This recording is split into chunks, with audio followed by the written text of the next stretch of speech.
Olá, sejam bem-vindos ao nosso primeiro podcast, Gerar com Propósito, Eles Também Têm Sonhos. E hoje eu convidei a Ariana, que está aqui comigo, para falar sobre a nossa associação Somos Todos Adotados e por que nós estamos aqui hoje gravando esse podcast. Então, muito obrigada por ter me convidado, mas hoje a nossa convidada mais que especial é a Ana Paula Garcia Scheffer, Obrigada. A presidente da nossa associação Somos Todos Adotados, ASTA. É uma alegria estar aqui e ouvir a sua história, Ana. Vamos começar pelo início. Como que a adoção chegou até você? Uau, quantas perguntas, né? Então vamos lá, pessoal, vou me apresentar. Então, eu sou Ana Paula, sou casada com o Evandro há 17 anos. E há 17 anos nasceu também um sonho. O sonho de quê? De ter uma família grande e de construir um lar, sabe? E nós já éramos pais de 2 crianças e posteriormente, depois de alguns anos, sabe? A gente vai esperando aquele momento ideal, a casa própria, o carro, sabe? Uma condição financeira. E a gente foi vendo que tudo isso não chegou no pacote, sabe? São construções que a gente vai fazendo ao longo do tempo. E em 2016 a nossa história mudou, né? Eu falei para o meu marido, olha, eu acho que é o momento da gente entrar com o processo de adoção, que a gente queria ser pai por adoção. E ele falou, olha, amor, vamos esperar mais um pouco, né? Vamos melhorar um pouco mais a condição financeira. E eu falei para ele, olha, estou sentindo no meu coração que é agora, sabe? Aquela coisa de mãe, né? Que não está gerando, vai nascer, sabe? E aí ele, não, se tu tá sentindo isso, vamos lá. E aí a gente entrou com um processo de adoção em 2016, com um perfil bem amplo, bem fora, assim, do que é o perfil dos pretendentes, né, que entram para uma fila de adoção. Então a gente entrou com um perfil, a gente já tinha 2, já tinha o Arthur de 13 anos e o Micael de 6 anos. E aí a gente entrou na fila da adoção para adotar 3. A gente então abriu bem o perfil da adoção, que a gente aceitava de 3 a 16 anos e aceitávamos grupo de irmãos e com doenças tratáveis. E aí começou a nossa trajetória. E o sonho? Então, desde que a gente entrou com o processo de habilitação, que durou aí em torno de um ano e meio, eu comecei a me envolver diretamente com um grupo de apoio à adoção aqui da cidade. Ou seja, toda mãe que vai gerar, ela quer o quê? Ela quer ouvir, ela quer conhecer, que ela está perto de pessoas que também estão gerando o mesmo sonho dela. E essa foi minha busca no grupo de apoio à adoção. E lá eu tive uma trajetória maravilhosa, conheci pessoas extraordinárias que levam no meu coração pela vida, e pude entender de fato como que funciona a adoção, como é que é o processo. Não é um processo romantizado, aquela coisa, sabe, cheio de flores. Não, é um processo cansativo, é um pouco mais lento, dependendo do perfil desse casal, mas se faz necessário todo esse processo, sabe? E aí a gente atuei diretamente, então, na presidência do grupo de apoio à adoção, então, por 7 anos, voluntariamente. E não contente, né, só lidando com os pretendentes, fazendo o pré-natal da adoção, pós-adoção, sentindo na pele e querendo também compartilhar para que eles também pudessem ter uma estrutura minimamente esperadas, assim, sabe? E aí eu comecei a fazer grupos com os pretendentes e levá-los nos abrigos, para eles verem a realidade, porque me chocava muito. Eu entrei com um perfil para 3, mas todos os pretendentes que entravam, né, na nossa época, tinha 52 casais na nossa frente, eles queriam só bebê, no máximo até 3 anos, e uma criança só. Então, a gente, quando falava do nosso perfil, a gente era taxado, vocês são loucos, vocês são corajosos. Ah, vocês ganharam um terreno no céu. Espero eu que tenha muito espaço lá no céu, né? Mas essa era uma conversa, uma narrativa que as pessoas traziam sobre a gente, sabe? E também algumas outras bem preconceituosas, né? Eu lembro que quando eu compartilhava, nossa, estou na fila da adoção e eu vou aceitar até adolescente de 16 anos, né? Aquela coisa de orgulho de mãe. E eu nunca me esqueço que uma senhora, eu tomando água, ela olhou para mim, olha, querida, a última adoção que eu soube, o filho decapitou a mãe adotiva. Eu falei, uau! Olhei para ela, agradeci. Não foi uma crítica, né? Foi um comentário muito usual das pessoas, né? De adoções que não deram certo, as pessoas têm muito de trazer esse peso sobre a adoção. E esse podcast está aqui para desmistificar isso, trazer uma leveza sobre a adoção, sobre a adoção tardia, a adoção de crianças especiais. É possível, é preciso, nós, como pretendentes, como pais, descer um pouco esse degrau, sabe? Sabe, Ana, a nossa lista de adoção, ela tem um perfil muito específico. Por quê? Porque, às vezes, aqueles pais que não conseguiram gerar pela via biológica e buscam na adoção o filho esperado, né? Sim. E você foi diferente. Eu queria saber como que veio como que é para você esse equilíbrio entre a maternidade biológica e pela via da adoção, como que você construiu e conta para a sociedade que se é possível, né? Pelo que eu percebi, é possível gerar pela via biológica e também gerar pela via da adoção, e eu gostaria aqui de a gente desmitificar isso, porque eu acredito que muitos pais que geraram pela via biológica têm mas como que vai ser? Como que vai ser quando o meu filho pela via adotiva chegar e como que ele vai entender com o meu filho biológico que está aqui, como que eu vou...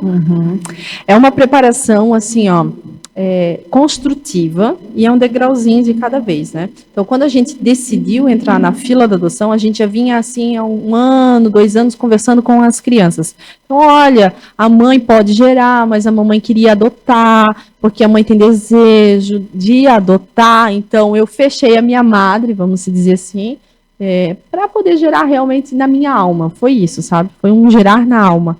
E as crianças super toparam, assim, né? E daí a gente conversava muito sobre o perfil, assim, né? Olha, vamos adotar pequenininho, vamos adotar maior. Aí o Arthur tinha 13 na época, e o Arthur falava, ai mãe, eu quero já um irmão da minha idade. Daí eu, poxa, então 16 anos é legal, uma idade, até 16 anos é uma idade legal. E o Miquel tinha 6. E aí o Miquel falava, mãe, eu quero um da minha idade pra gente brincar de carrinho. Então eu achava muito interessante as dicas deles, né? E eu pensava, nossa, eu acho que a adoção tardia ela é muito rica, por isso assim, você vai trazer, vai adotar, vai amar, mas assim, você pode encaminhar para creche, você não tem toda aquela coisa do pós-maternidade, sabe? Fralda. Eu amo isso, gente. Passei por isso também. Sei que é difícil também, né? Tudo é um processo. Só que quando você já pega maiorzinho, você tem a possibilidade de fazer outras coisas que quando bebê você não pode, né? Então, toda essa construção foi preparada juntamente com os meninos, né? A gente não adotou sozinho, a gente adotou em família. E eu sempre falo que quando os meninos chegaram, os meus filhos adotaram mais eles rapidamente do que nós como pais. Porque se existe esse mito, né, de que, nossa, eu amei na primeira vez que vi a criança. Gente, isso aí é mentira, tá? Tô aqui como mãe por adoção já há 8 anos com os meus filhos. É mentira, você não ama uma pessoa na primeira vez que você vê. Você pode ter uma empatia muito grande, você pode ter aquela coisa, sabe, aquela conexão assim, pô, gostei, assim, sabe? Mas muitas vezes isso não acontece na adoção. Só que os pais têm uma certa, não vou falar sobre isso, é muito delicado, o que meu filho vai pensar, o que as pessoas vão pensar sobre mim, né?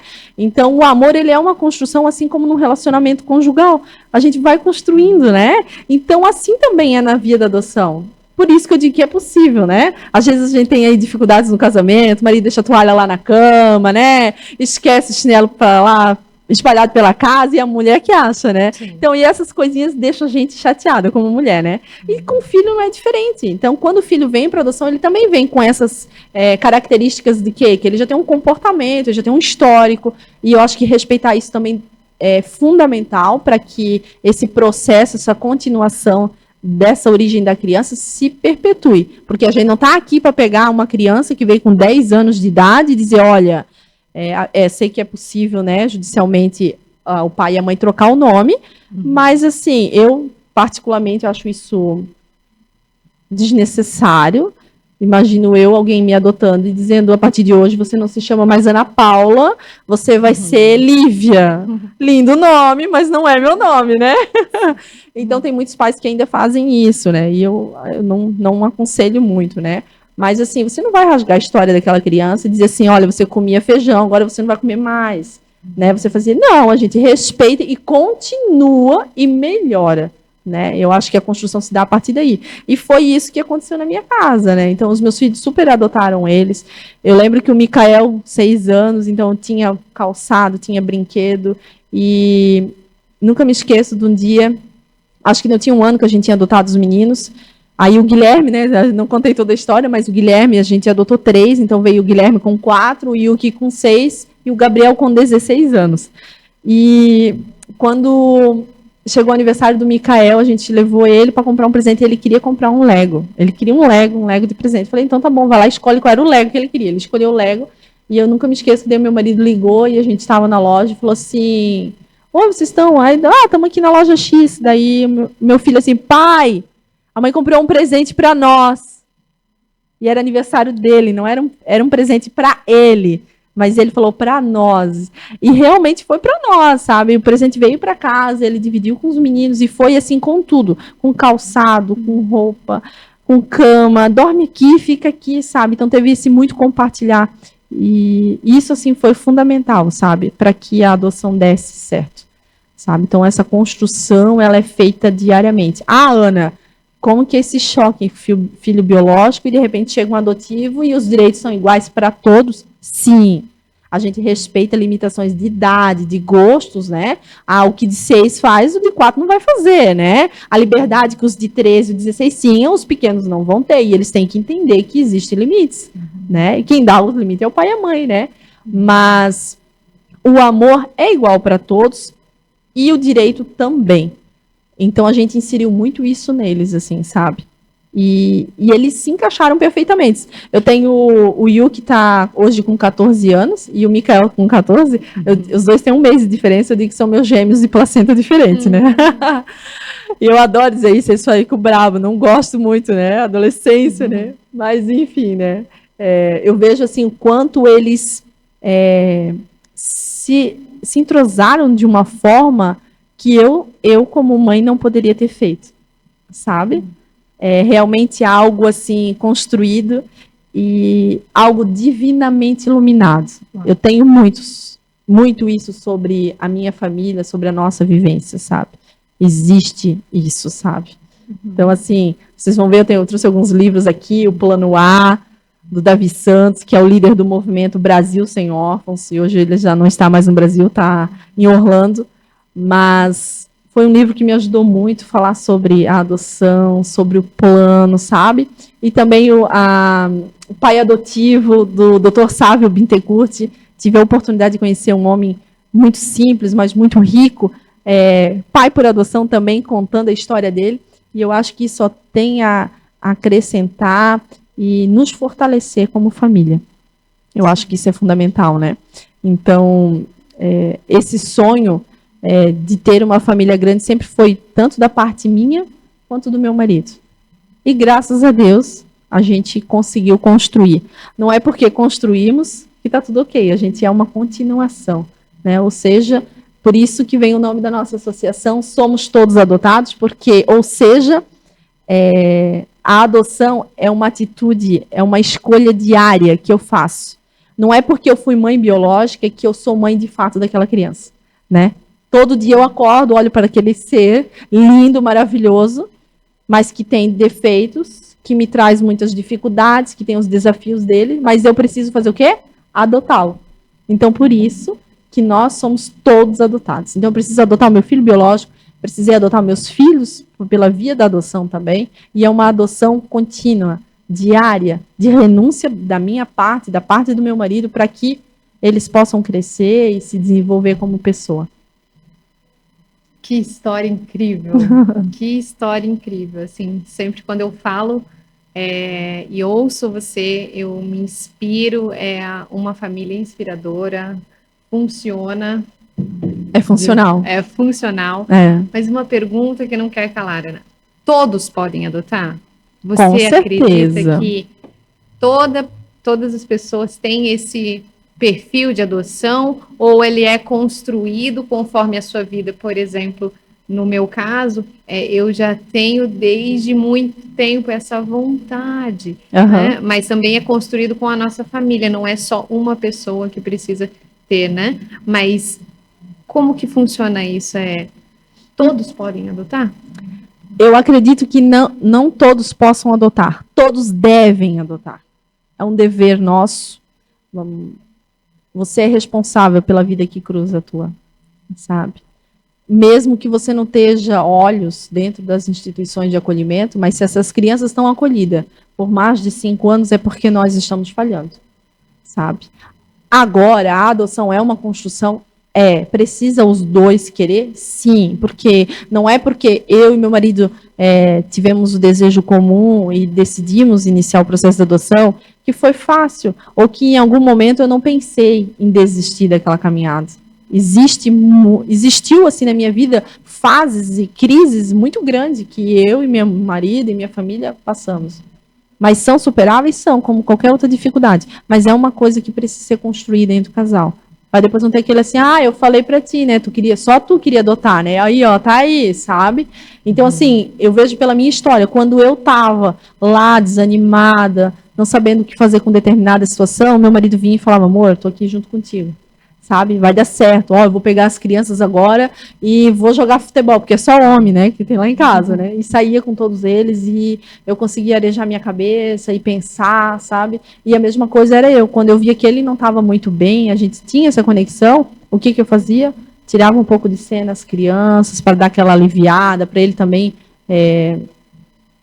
voltar, sabe, em si, porque às vezes determinadas situações tiram a gente do controle, porque eu tô falando aqui de adoção, tô falando de pessoas que têm histórias, eu tenho história, a minha história vai bater com a tua, então assim, a gente precisa ter sensibilidade para reconhecer assim, opa, preciso sair de cena, sabe, deixa essa situação acalmar os ânimos e depois eu volto, sabe, porque as crianças que passaram por várias situações de vulnerabilidade, violação de todos os seus direitos, como que ela vai acreditar que você ama ela? Se o meu pai fez o que fez comigo, ou se a minha mãe me abandonou, como é que eu vou acreditar em uma outra pessoa? Então, não é tão simples assim. E aí esses desafios vão respingar onde? Na adoção, na família ali desejosa, que cria todas aquelas ilusões, né? E que, na verdade, no dia a dia não se concretiza aquilo, né? Então, eu acho que o apoio, principalmente na adoção, quando a gente adota, ele é fundamental. Apoio de pessoas, de ter uma rede para que tu possa desabafar, porque às vezes, vou falar para minha tia, que nunca foi a favor da minha adoção, fala para ela, olha, tia, eu tô passando isso, o que ela vai dizer para ti? Eu te falei, porque a minha vizinha, né, falou, contou, que o fulano, ciclano, a adoção dele não deu certo. Né? Então, generaliza e frustra o teu sonho. Tá? Então, assim, eu e o meu marido tivemos muito assim, a gente decidiu, a gente é responsável pelaquela escolha e a gente vai arcar com as consequências, sabe?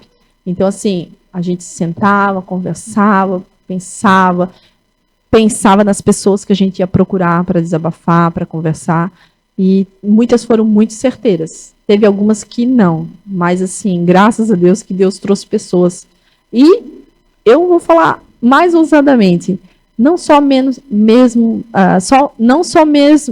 Deus, não somente as pessoas em si, mas quando você se ousa a adotar uma criança que não tem teu sangue, que tem uma origem, que tem uma história que pode te assustar muito, eu tenho essa sensação de que Deus olha lá do céu e Ana, Ariana, tu vai adotar um filho meu que tá lá, que tem todo um histórico que vai te tirar da tua zona de conforto, vai fazer isso?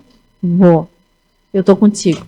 Porque era isso que eu sentia todos os dias ao acordar de manhã. Era como se eu tivesse zerada, como se alguém tivesse apertado um botão do start, sabe? Então, eu acordava novinha em folha, esquecia tudo que tinha passado. Não, né, gente, que tinha dado uma pane branca em mim, né? Mas assim, eu não ficava com aquela sensação remoendo, sabe? Ah, mas tu fez isso ontem. Nossa, aquilo me decepcionou tanto que modificava o meu comportamento com eles. Não, era como se tivesse me dado uma zerada e eu conseguia começar do zero todos os dias com eles. Então, eu chamo isso de graça abundante, sabe? Era uma graça imerecida que vinha sobre a minha vida, sobre a vida do meu marido, capacitando a gente como pais. Então, pais e mães por adoção, talvez você vai se identificar com o que eu estou falando. Talvez não, porque acredito que tem muitas adoções que não deram certo. E vou falar porque vocês não tiveram apoio, porque se você tiver apoio necessário e você buscar na fonte, você vai conseguir superar, sabe? Então, eu sou grata a Deus porque todos os dias, graça imerecida era derramada sobre a minha vida e sobre a minha casa. E se deu certo até hoje, é porque até aqui o Senhor tem nos ajudado, sabe? Porque sozinha, olhando para a minha realidade, porque eu tinha para oferecer, pela experiência, eu não teria capacidade, sabe? E eu tinha muito, quando eu entrei na fila da adoção, o preconceito que o pai devolveu o filho, nossa, uma devolução, que monstro.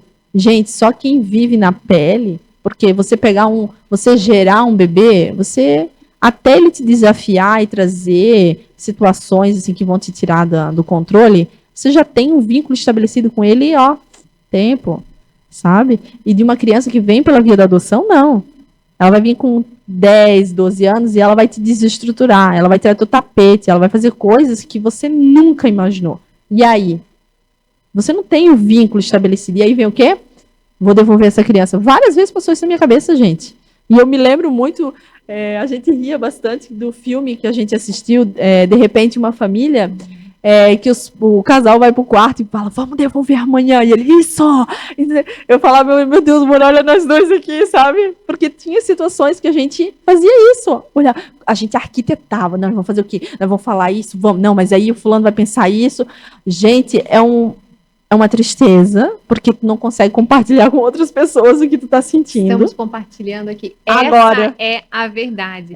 A verdade é que todos nós podemos adotar, mas existem as dificuldades. Sim. Que estamos aqui compartilhando e precisa ser compartilhado. Com certeza. Porque senão acaba acontecendo as frustrações. Uhum. E essas frustrações acabam acarretando as devoluções, que não podem acontecer. Sim. Porque aquela criança, ela já foi rejeitada. Ela já está sendo difícil para ela. Com certeza. Então, e esse casal, ele passa por isso muito solitariamente. E aí, vamos falar da nossa cultura, né? Brusque tem uma cultura muito muito fechada, a vida, não vou falar, porque se falar o que está acontecendo, o que vão pensar da gente, né? Então, assim, eu nunca tive problema com falar da minha vida, do que eu estava vivenciando, porque eu sempre vi uma oportunidade de mudança, mas nem todos pensam dessa forma, né? Mas que passou pela minha cabeça e meu marido devolver, com certeza, várias vezes. E vou dizer, quem não tem vontade, às vezes, pegar o filho biológico, me botar num carrinho e dizer, olha, querido, vai, porque, meu Deus, tu passou todos os limites, eu não sei o que fazer com você. E tá tudo bem a gente não saber o que fazer com certas situações, porque, assim, a gente não nasceu com um manual prescrito, olha, a Ari funciona assim, assim. Quando ela desfuncionar desse jeito aqui, tu age assim, aperta botão X, não tem, gente. Existe manejos que tu vai ter que enfrentar, ser desafiada e criar coragem para modificar aquilo, pensar diferente, aquela coisa errando, se aprende, é bem isso, né? Então, assim, claro que graças a Deus, né, a gente teve essas ideias bem loucas, mas a gente não partiu para uma devolução, mas que a gente pensou, sim, sabe? E tá tudo bem pensar. O que precisa é de apoio. É agir. E aí, quando vem essas dificuldades, Ana, você acredita que a adoção, sem o apoio psicológico, ela consegue ir sozinha? Olha, acredite assim, que tem histórias e histórias. Tem crianças que vão apresentar um maior grau né? Enfim, de situações, comportamentos dentro da casa. Tem outros que não, né? Olha, dizer para ti que pode ser que não dê certo porque não teve um apoio psicológico. Não, eu não me refiro não só a apoio psicológico. Eu acho que se tu tiver uma rede familiar, amigos, ou pretendentes que já adotaram e já estão avançado em outro nível, vamos dizer assim, e você ter essa troca já era suficiente. Sabe? Eu tinha muita troca com a Berenice, ela era mãe de 3 também, e às vezes era meio-dia, eu tava lá, não sabia o que fazer com as crianças, eu tava meio surtada, e eu ligava para ela, meio quase debaixo da mesa, Berenice, pelo amor de Deus, me ajuda, o fulano tá fazendo isso, o ciclano aquilo, não sei quem que eu atendo. Calma, Ana, respira. Ó, faz assim, aconteceu isso comigo, eu fiz assim, fiz essa... Gente, ligava o telefone, já era outra pessoa, já tinha outro mantra, sabe? E eu conseguia resolver a situação. E assim foi indo, porque é isso que vai fazer a diferença. E é o falar, sabe? Sobre. Ó, e você se desmontar a gente cria máscaras, né? Essas máscaras sociais que a gente precisa absorver para dizer, olha como eu sou boa, olha como eu não sou boa, gente, eu sou ruim, eu tenho minhas dificuldades, assim como eles também têm. Verdade, mas a gente se afia e vai se construindo e vai dando certo, sim. É possível muito, sim, a adoção. E desejo ainda ser mãe demais, quem sabe, pela adoção, se Deus assim me permitir. Então, é possível a adoção, você tendo uma rede de apoio, estando ligada a um grupo, conhecendo pessoas que já adotaram e tendo essa rede de apoio. E também, se acaso houver alguma situação pontual, procurar uma ajuda psicológica. É fundamental. Assim. Teríamos muito mais podcasts aqui, ia demorar muito, muito tempo, mas eu quero que você finalize falando para todos aqui o que você sente, o que você gostaria de trazer para eles dentro do que hoje você vive como mãe adotiva, mãe biológica e sendo a nossa presidente do Somos Adotados. Vamos ter vários outros podcasts aqui falando com a Ana, porque ela é uma fonte a jorrar dentro da adoção. Obrigada. E com certeza é um propósito muito lindo na sua vida. Então, tudo isso que você viveu veio a constituir esse entendimento de fundar essa associação. Com certeza. E a gente vai ter muitas coisas a dizer ainda a respeito. Estaremos aqui. Então, falar sobre mim, assim, às vezes não é muito fácil, né? Mas se faz necessário. O objetivo desse podcast é trazer informação para que você que está aí possa fazer a mudança, a diferença. Quando eu estava no grupo de apoio à adoção, adorava, até a gente botou como uma frase na camiseta, que não espere por um filho, vá ao seu encontro, sabe? Então, existem filhos que estão esperando os pais se posicionarem, sabe? Então, eu acredito muito na adoção, vivo isso, até meu Instagram é adoção, meu DNA, é um DNA que está na nossa alma, está intrínseco na gente. Então, se eu fui adotada um dia, eu também quero que os meus filhos sejam adotados e que outras crianças que também esperam por uma adoção também tenham a oportunidade que os meus filhos tiveram de virem, estarem em irmãos, não sendo separados, tendo seus nomes e as suas histórias respeitadas, né? Aqui vem, né? Eles também têm sonhos, e eu acho que isso é muito importante a gente respeitar. Eles têm sonhos para além daqueles que a gente tem. Então, a gente pode construir pontes, e essas pontes que sejam de amor, de uma estrutura sólida e de sinceridade, sabe? E aquilo que tu pode e aquilo que tu não pode, e entender que a gente não é Deus, a gente é ser humano, mas entendendo as nossas debilidades, a gente pode buscar apoio, informação, que a gente vai conseguir vencer. Tá? Então a gente está aqui, vocês podem contar com o nosso apoio, a associação serve para isso, para a gente falar sobre adoção, apadrinhamento afetivo, família acolhedora, república de jovens, casa lar, tudo isso a gente vai abordar aqui nesses podcasts. Fiquem com a gente, siga as nossas redes sociais, nosso Instagram, siga os nossos podcasts, curta e compartilhe para que tudo isso que seja falado seja reverberado em alguma vida que está atrás de um muro esperando um posicionamento seu. Vamos gerar com propósito? Gerando com propósito. Gerando com propósito, gente. É isso aí.